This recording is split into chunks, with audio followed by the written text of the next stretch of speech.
السلام عليكم، مرحبا بكم في فيديو جديد. اليوم إن شاء الله نوجد معكم حلوة الهلال. نبداو بالمقادير وطريقة التحضير.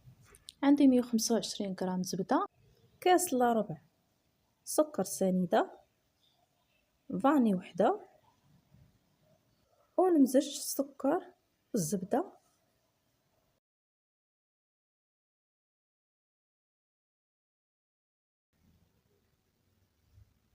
نزيد قبيصة ديال الملح،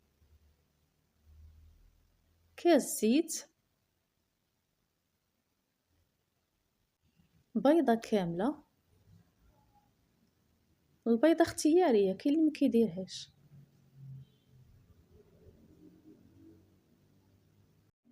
كنبقى نخلط غير بيدي.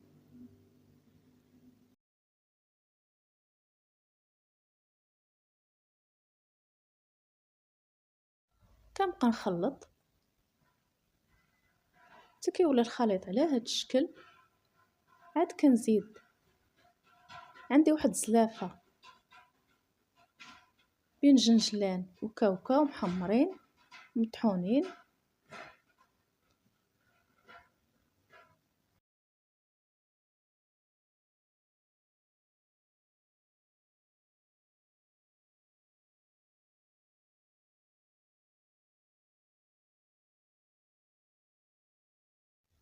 هنا كنبدا نزيد دقيق بشويه بشويه. عندي خماره ديال الحلوى،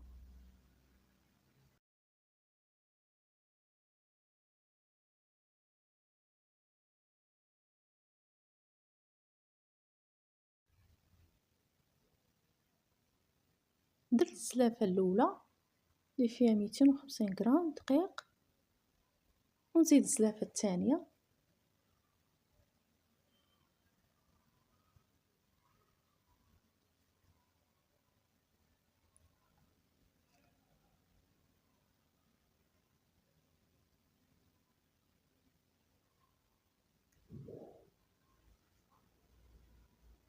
المجموع هي 500 غرام ديال الدقيق، وكنجمعها.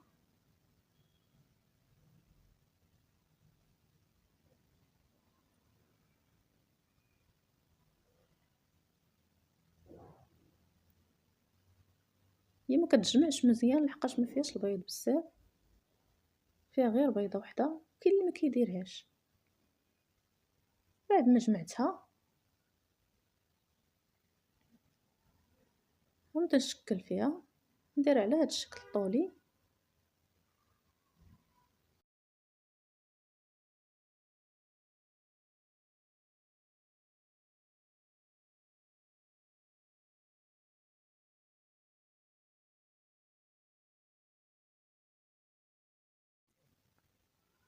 وغنديرها على شكل هلال بهذا الشكل.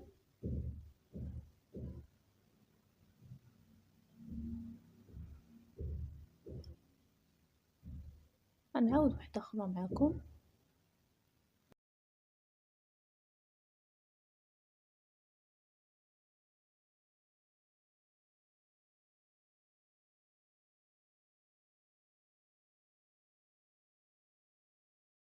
نكمل العجينه ديالي كامله وندخلها للفرن العافيه مهيله.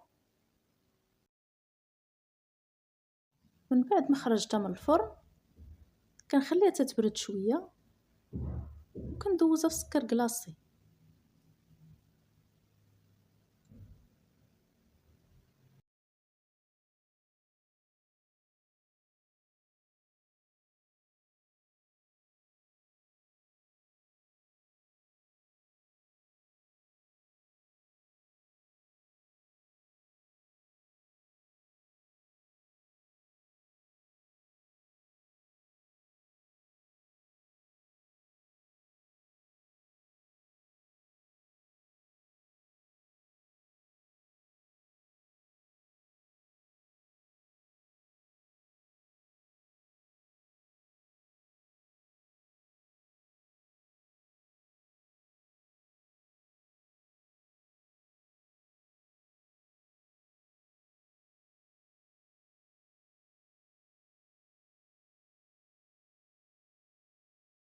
من بعد ما فندتها في سكر كلاصي هذا هو الشكل النهائي ديالها، كتجي زوينه بزاف.